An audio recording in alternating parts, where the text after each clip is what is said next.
एक मुश्किल रिवायत में आपकी खिदमत बयान करने की कोशिश कर रहा हूँ, मेरा साथ दीजिएगा। नबी सरकार हज़रत इमाम मोहम्मद तक़ी अलैहिस्सलाम की खिदमत में एक सहाबी आया और इमाम आखिरी ज़माने का जिक्र फरमा रहे थे कि आखिरी ज़माने में ये होगा, ये होगा, ये होगा, और उसके बाद हमारा जो आखिरी फर्जंद है वो ज़हूर करेगा। बयान करते करते इमाम ने फरमाया कि जो हतमी निशानियां हैं वो ये हैं, बाकी गैर हतमी निशानियां हैं, मुमकिन है कि वो पूरी हो, मुमकिन है कि पूरी ना हो।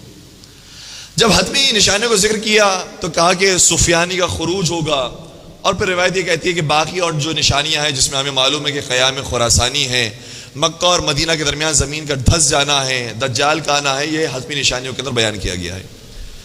क्या जब हतमी निशानियां भी इमाम ने बयान कर दी कि जब ये पूरी होंगी तो फिर इमाम का ज़हूर होगा, तो मेरे जहन में सवाल आया। अब सवाल गौर से फरमाइएगा। सवाल यह है कि हमारा एक अकीदा है कि परवरदिगार कभी कभार बदा से काम लेता है। बदा का मतलब यह होता है कि एक चीज जो बज़ाहिर एक खास तरीके से चल रही है, अचानक उसके अंदर परवरदिगार तब्दीली लेकर आता है। मिसाल के तौर पर एक तरीका जो चल रहा था इमामत के सिलसिले में वो ये होता था कि हर इमाम के बाद जो दूसरा इमाम बनता था वो उनका सबसे बड़ा फर्जंद होता था। मौला कायनात के फर्जंद जो सबसे बड़े थे इमाम हसन इमाम बने हैं। मौला इमाम हुसैन की जो सबसे बड़े फर्जंद थे मौला सैयद सज्जाद वो इमाम बने। मौला सैयद सज्जाद की जो सबसे बड़े फर्जंद थे इमाम बाकर वो इमाम बने। जो उनके सबसे बड़े फर्जंद थे इमाम सादिक वो इमाम बने। यहाँ तक ये सिलसिला चलता रहा। लोगों के जहन में एक सलीका आ गया, एक तरीका आ गया कि जो सबसे बड़ा फर्जंद होता है वो इमाम होता है। लेकिन जब ये मामला इमाम सादिक तक आया तो फिर इमाम काज़िम वो थे जो सबसे बड़े फर्जंद नहीं थे।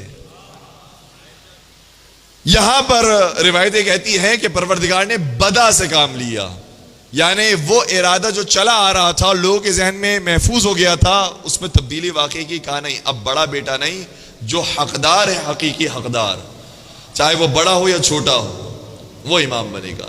इमाम काज़िम अलैहिस्सलाम की इमामत मिली। यह सिलसिला आगे भी चला। सैयद मोहम्मद के हवाले से भी ये बात बयान की जाती है कि सैयद मोहम्मद सबसे बड़े फर्जंद थे 10वें सरकार के, लेकिन उन्हें इमामत नहीं मिली, 11वें सरकार को इमामत मिली।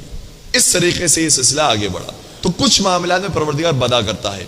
सवाल करने वाला जो शिया है, जो अकीदा बदा को जानता है, उससे सवाल किया, ए फर्जंद रसूल मुझे बताइए, हल यबदू फिल महतूम, क्या हतमी निशानियों के अंदर भी खुदा बदा से काम ले सकता है?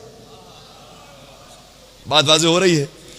जो हतमी निशानियां हैं वो भी बदा का शिकार हो जाए और वो हतमी निशानियां पूरी ना हो, क्या ऐसा हो सकता है? इमाम ने फरमाया नअम, ऐसा हो सकता है। आ गए यहां तक।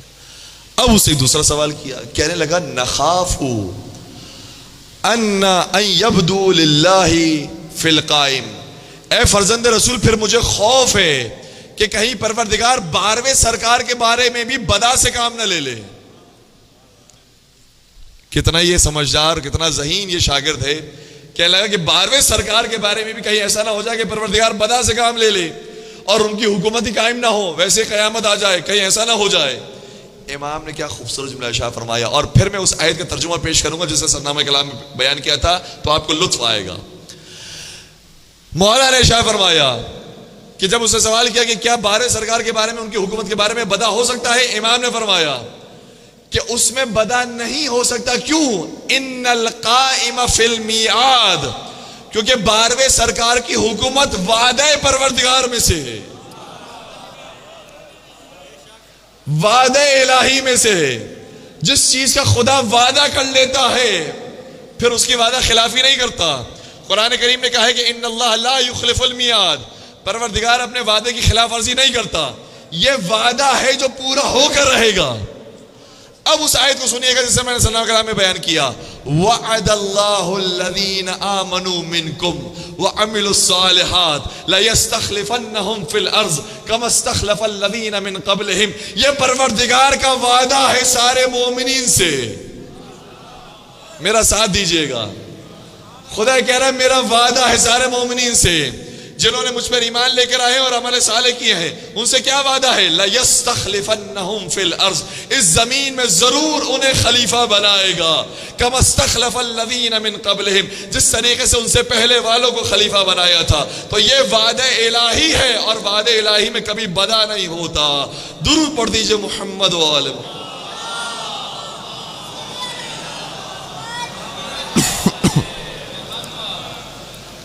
बात पहुंच गई, कुछ मुश्किल बात थी लेकिन आपने मेरा साथ दिया और अल्हम्दुलिल्लाह बात पहुंच गई कि 12वें सरकार की खिलाफत और हुकूमत के बारे में बदा नहीं है, ये वादे इलाही है जो पूरा होकर रहेगा। किसी ने क्या खूब कहा था कि सही को सही, गलत को गलत लिखो, जब भी लिखो हमेशा सच लिखो। सही को सही, गलत को गलत लिखो, जब भी लिखो हमेशा सच लिखो। हमारे अरीजों से क्यों होते हो खफा, तुम्हारा भी कोई जिंदा है तो उसको खत लिखो।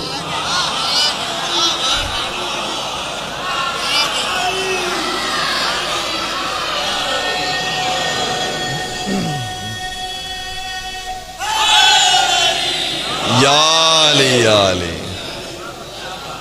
तुम्हारा भी कोई जिंदा है तो उसको खत लिखो। तो सरकार इमाम ज़माना जिंदा हैं, हयात रखते हैं, इसी सरजमीन में मौजूद हैं। वो हमें देख रहे हैं लेकिन हम उन्हें देखने से महरूम हैं। मौला वो ज़माना कब आएगा कि नरा व नराक, हम आपको देखेंगे और आप हमें देखेंगे। मौला वो ज़माना कब आएगा?